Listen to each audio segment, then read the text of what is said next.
안녕하세요. 저는 인하대학교 사회복지학과에서 강의하고 있는 황순찬이라고 합니다.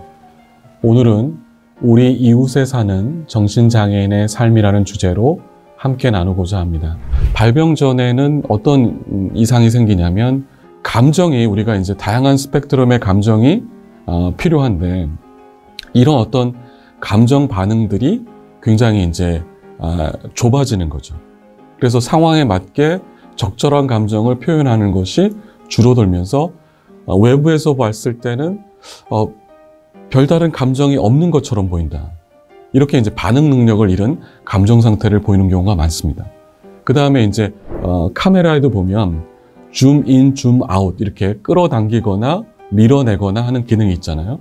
그런 것처럼 이게 적절하게 그 상황에 대해서 내가 이제 줌의 기능들이 작용을 해야 되는데 가까운 사람을 낯선 사람으로 밀어내거나 멀리 있는 사람을 낯선 사람을 가까운 사람으로 인식하게 되거나 분명히 익숙한 상황인데 굉장히 생경스러운 상황으로 느끼거나 이렇게 이제 줌이 작동하는 것처럼 그렇게 이제 내 안에서의 어떤 관계나 사람들에 대해서 느끼는 것이 시시각각 달라지면서 상당히 어려움을 초래하게 됩니다. 그래서 실제로 많은 당사자분들이 발병 직전까지 온 힘을 다해서 이 병이 나를 지배하지 않기 위해서 애쓰는 모습을 보여주게 됩니다. 그래서 이제 이 병식 형성의 어려움이 왜 나타나는지를 실제 이 시기에 계신 분들을 이제 연구하면서 보니까 계속 본인에게는 있음과 없음 사이에서의 이제 어려움들이 계속 생기고 있고요. 그러니까 다른 사람들은 인식할 수 없는 것은 본인을 자꾸 인식하게 되니까 계속해서 이제 혼란스러운 거죠. 또는 과거에 이제 가정 내에서 이런 어려움이 있었다. 그 다음에 내가 이제 어떤 스트레스가 계속 누적이 됐다. 이거는 이제 일부 타당성이 있지만 이것만으로 환원시키게 되면 이 정신증을 제대로 이해하는 데는 어려움이 생깁니다. 그래서 정말 중요한 게 뭐냐면 이 서비스 이용자분이나 그 다음에 가족분들하고 이 서비스를 제공하는 사람들의 가장 바람직한 관계는 이 병에 대한 어떤 지식을 교류하는 것, 그 다음에 증상과 관련된 다양한 정보를, 그 다음에 치료나 재활에 필요한 어떤 정보를 계속해서 제공하는 이런 어떤 것에 기반한 관계가 상당히 많이 필요하다. 보통 보면 많은 분들이 자존감이 낮다, 나는 자존감이 낮아요 이런 표현들도 많이 하시고 사람들은 나를 안 좋아할 거예요 이런 생각들을 굉장히 많이 갖고 계신 경우도 상당히 많아요. 그래서 그러다 보니까 자기 마음속에 어떤 부정적인 자아상을 다른 사람들, 외부에 투영해서 다른 사람들도 나를 그렇게 볼 거다. 이런 어떤 생각들이 상당히 전제적으로 많이 깔고 있는 거죠. 그러다 보니까 관계 형성에 있어서 어떤 이제 매개, 접점, 이런 것들을 찾을 수 없고 그래서 이제 대인관계에서 자꾸 어려움이 생기다 보니까 더 힘들어지는 거죠.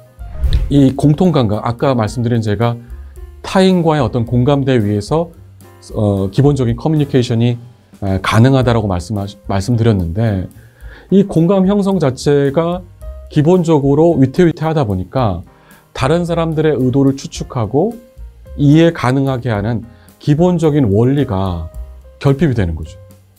그래서 내가 이 사람과 뭔가 공감대를 형성하거나 그 다음에 저 사람과 내가 이렇게 합의를 하게 되면 내가 괴롭힘을 당하거나 안 좋은 일이 자꾸 생긴다.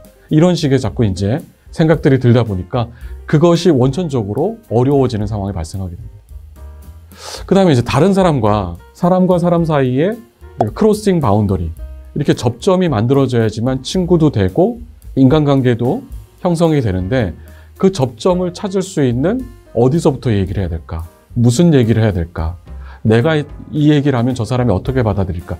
이게 앞서서 막 진행되다 보니까 그걸 하기가 어려운 거죠. 그 다음에 내 모습을 그 사람이 어떻게 바라볼까가 너무 과도하게 나한테 들어오다 보니까 그런 것들을 하기가 어려워요. 이분들 의식 안에서 이게 이제 굳건하게 아름답고 선한 세상이라는 상이 이제 맺혀져 있는 거죠. 근데 이분들이 표현하는 건 정반대로 세상은 부조리하고 더럽다. 세상은 어디 의지할 데도 없고 굉장히 냉혹하고 비루하다. 세상과 내가 이제 맞닥뜨리게 되면 항상 세상은 부정적인 것으로 느껴졌고 부정적으로 경험되었다. 이걸 계속 얘기를 하세요. 그리고 그렇게 자꾸 상처를 주는 세상에 나는 이제 문을 닫게 됐다. 이런 얘기를 많이 하시거든요.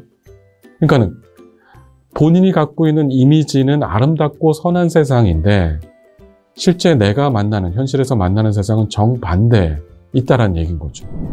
정신장애인들이 기존에 했던 프로그램, 이제 그 정신사회재활기관이나 센터에서 서비스 제공자의 어떤 입장에서 만든 프로그램에는 굉장히 수동적으로 참여하는 경향이 있고 집중을 잘 못하세요.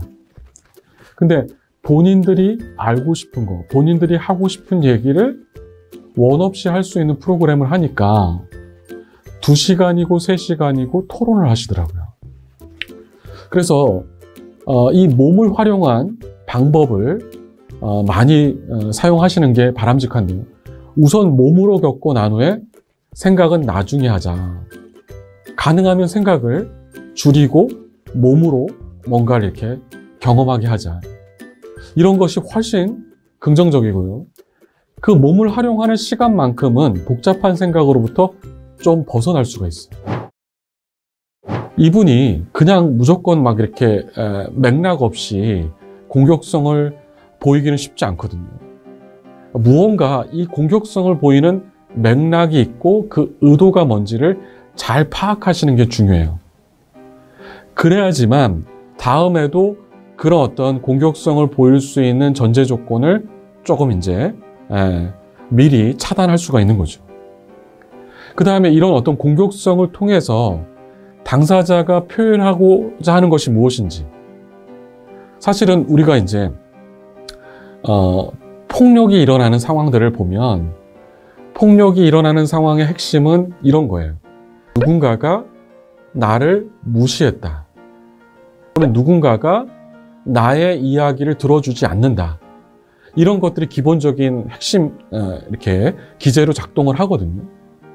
그러면 이 사람이 그렇게 화를 내면서 공격성을 표현하면서 궁극적으로 표현하고자 하는 것이 무엇인지를 아는 게 되게 중요하겠죠.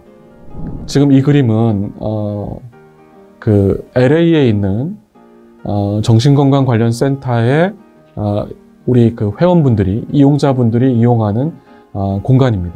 그래서 한쪽으로는 이제 아주 좋은 경치가 보이고 또 한쪽으로는 정원이 있고 또 누구든지 앉아서 쉴 수가 있고 문 뒤쪽으로는 여러 가지 이제 편하게 쉴 수 있는 공간, 그 다음에 음식을 간단한 스낵을 먹을 수 있는 공간, 이런 것들이 있어서 얼마든지 사람들하고 얘기하고 자신들의 어떤 고충을 표현하고 쉴 수 있는 이런 공간들이 지역사회에 조금 더 많이 있다면 지금 집에서 생활하시는 분들도 이런 기관들을 좀 더 이용하시면서 회복으로 가는 어떤 디딤돌이 되지 않을까 하는 생각을 해봅니다.